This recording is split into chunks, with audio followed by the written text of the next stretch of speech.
Hey everyone, Merry Christmas to you. It's Mr. Flying Pig HD here with a little PIGCAST podcast episode for you.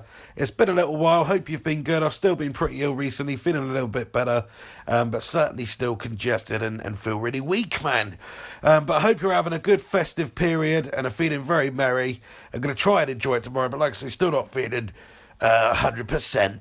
But I wanted to talk to you about some of the stuff that's been going on in the footballing world and beyond.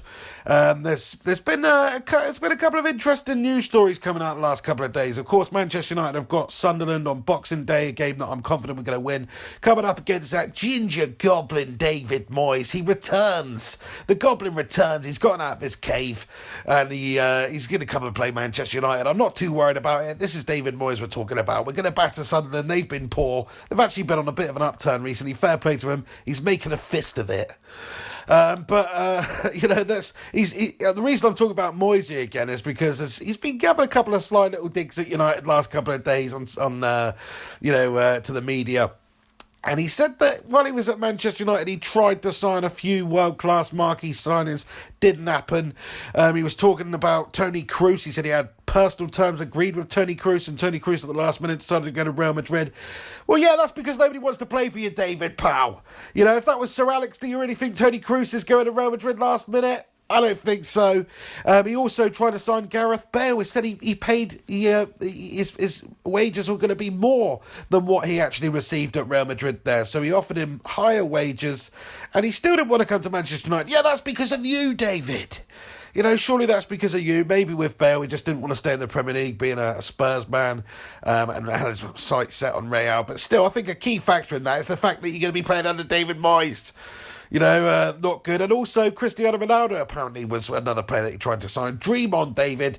You know, there's only one way that Cristiano Ronaldo would come back to Manchester United. I think that's later on in his career. Maybe if Sir Alex was still here, you know, but he's at pretty much one of the best clubs in the world, winning all sorts of trophies, setting all sorts of records. Why the hell would he want to go and play for you, David Moyes? Don't know about that. And in the end, he ended up signing Marouane Fellaini in that window for an extortionate price, $6 million over his release fee earlier on. You know, 27.5 million, something like that we paid for Marouane Fellaini. An absolute joke. I would give you that money to take Marouane Fellaini off us. You know, so what did you do, David Moyes? You tried to sign Toni Kroos. You tried to sign Cristiano Ronaldo, you tried to sign Gareth Bale, and you ended up with Marouane Fellaini. I mean, that is an absolute joke. That's like going to some sort of celebrity shindig and trying to pull Rachel Riley, Kelly Brook, and Cheryl Cole, and ended up going home with the one who looks like Princess Fiona from Little Mix. You know? Maybe that's a bit harsh, but on her, not on Fellaini. Fellaini's absolutely gash-tastic. Hopefully we do get rid of him this window. I certainly don't want to see him sticking around the club. There's a few players that are potentially leaving United this window, Schweinsteiger being one of them. Schneiderlin, West Brom have already put a bid in for £13 million for Morgan Schneiderlin. A player who I've always rated, thought he did well from coming in from Southampton, and of course did well at Southampton, and he would do well at another Premier League club, but for some reason he's just not in Jose's plans, and when Jose makes a decision, he generally sticks to it. Same goes for Schweinsteiger. You know, he's had a little cameo appearance recently, but I think that's pretty much just a farewell for Bastian. I don't see him sticking it out too long when there's interest from other clubs. I mean, Bastian Schweinsteiger is a top quality player, whether it's coming from China, whether it's coming from America, or even a league around Europe. Some top team is going to want to have Bastian Schweinsteiger in their ranks. I would keep Bastian around personally, but again, once Jose makes a decision, usually he sticks to it. So, you know, interesting window it's going to be for Manchester United coming up, and interesting game on Boxing Day, of course, against David Moyes' Sunderland. Hopefully we batter that ginger goblin side, because I'm sick of that bloke's face, and what an absolute nightmare and just a complete train wreck his tenure at Manchester United was. You're a joke, pal. Let's move on to some other news in the Premier League. Sam Allardyce has got the Crystal Palace job. Really good appointment, in my opinion. You know, the ex-disgraced England manager. And who was the man going out? It was Alan Pardew, of course, who was sacked after a really pitiful run, it has to be said. I mean, there's still a point above relegation at his sacking, you know, for a club like Crystal Palace. That's sort of to be expected.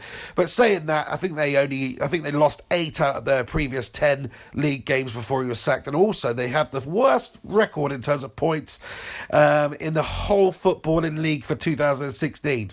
I mean, that is gastastic, isn't it? You've got to get rid of the lad. Fair play to you, Alan. You know, you made a go of it. But at the end of the day, you're just a joke, pal.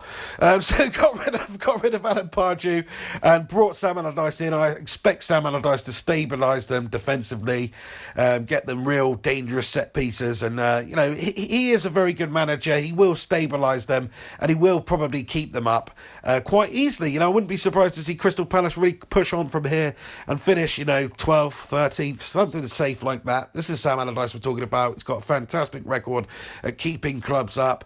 So I think that's a great addition by Crystal Palace there. Great manager to get in there. Pardew, it had gone stale. He wasn't getting the best out of the players. He was changing the formation week in, week out. In fact, numerous times in games he was changing the formation and changing the selection. It was pretty crazy, pretty desperate. I think it was the correct decision to get rid of him and bring Sam Allardyce in.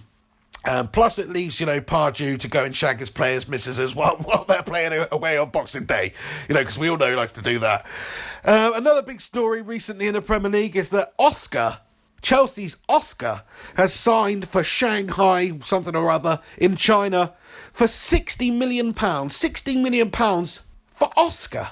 I believe they paid somewhere in the region of 24 million for him, something like that. So it's a ridiculous profit that Chelsea have made. If a club are willing to pay £60 million for Oscar, then, you know, you've got to take that. You've got to take that, really. And don't get me wrong, he is a good player. He's only featured a few times this season, though, for Conte. Doesn't really seem to be in his favour. So cashing in on him, it's a no-brainer, really. I mean, he is a good player. He'll go over there, do well. But he should perhaps be thinking about sticking around in a European league for his legacy. What is he? He's young, this lad. I mean, he looks like a 12-year-old boy. I know he's older than that. But surely for his legacy, for his career, he shouldn't be going away to China. Although China is on the ascendancy. They've got so much money over there in that league. They've even got a lot of good players over there in that league now. You know, it's crazy how many good players the Chinese league has got. When I say good players, I mean good players. I don't mean great players. I don't know too much about their own sort of homegrown players, but certainly in terms of some of the players they got in their league, I mean, they've got Hulk.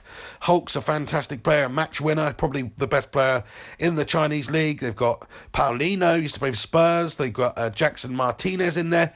Demba Ba, Ramirez, you know, from Chelsea, pretty much ex-Chelsea players there. João Kakuta, rather. He's there as well. Obafemi Martins, Papis Cisse, Graziano Pella signed for a Chinese side recently as well.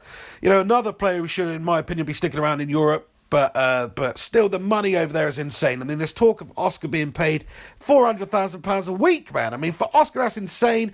Also, Carlos Tevez may be going over there soon with a big money move, and he could be the highest paid player in the world, receiving a reported £650,000 a week. That is insane for Carlos Tevez. You know, he is a top quality player, but that's insane. You couldn't begrudge Carlos going there as well. I mean, he has previously said he doesn't do this for the money, but what a load of absolute crock of bullshit that is. You know, he's a mercenary, this bloke. He's an absolute mercenary. He'll go over to China. He'll do very well, I'm sure. The Chinese league is on the rise. It is. I mean, I liken it sort of like the MLS, but the difference is you've got players who are going to the Chinese sides at the peak of their powers, really. You know, good players. You know, Papis Cisse, Demba Ba, they get in most sort of average sides around Europe. Players like Oscar certainly would.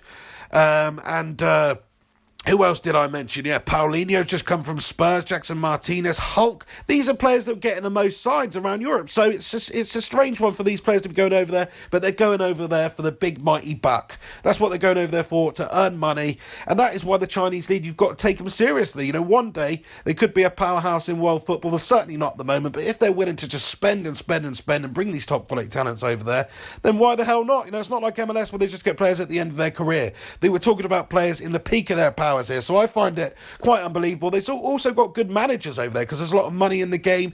Andre Villas-Boas is the manager of the team that Oscar's going to, and they've got, you know, Philippe Scolari, who won the league last season, or this year rather. So you know, a lot of good managers. The Chinese league is something to take very seriously. It just doesn't get any coverage over here, but maybe one day it will do if they keep signing players like that. Where does the money come from in China, though? Where is this money coming from? How can they afford to pay Carlos Tevez $650,000 a week? It's insane, man.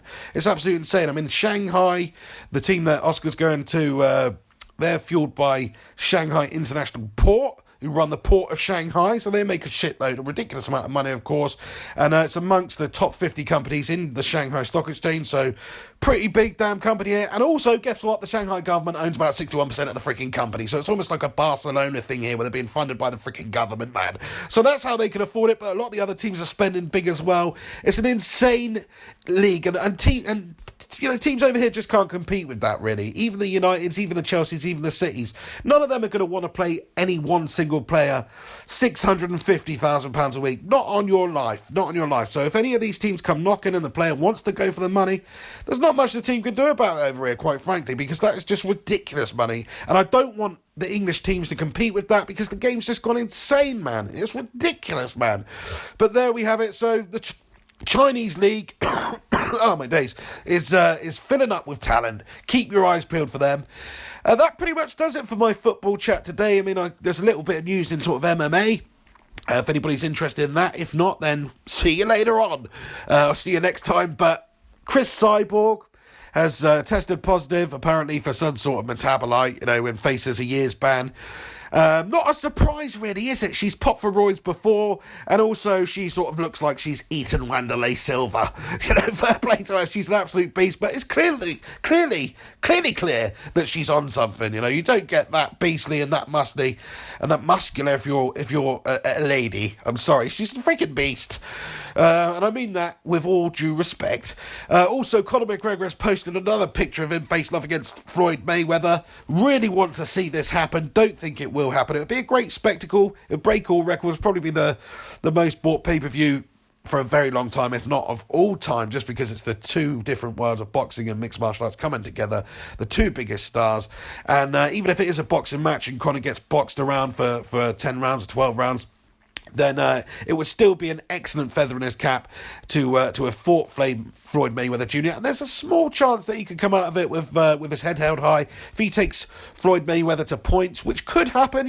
Floyd Mayweather will box him up for the entirety of this match, if you ask me. He's just too technically good, too experienced, too much of a good boxer. If it's just a boxing match, what can Conor McGregor really do? Okay, he's got the power, he's got good reach, he's got youth on his side, but in terms of actual class when it comes to boxing, he's nowhere near Floyd Mayweather. And of course, McGregor's a good boxer, especially by mixed martial arts standards, but not by actual boxing standards. So unless it's some sort of a hybrid match, which Floyd would never enter into, then I can't see any other outcome than a Floyd Mayweather victory. But like I said, McGregor, if he does get that crazy knockout, which could happen, there's a 1% chance that could happen against Floyd, or maybe even a few percent higher than that, then he would go down in history as pretty much the best sort of combat sports fighter ever. If you beat and dethrone the ultimate boxer of all time in Floyd Mayweather, 49-0 he is, you can't deny that. He's fought pretty much everyone around as well, Manny Pacquiao, these people, and beaten them.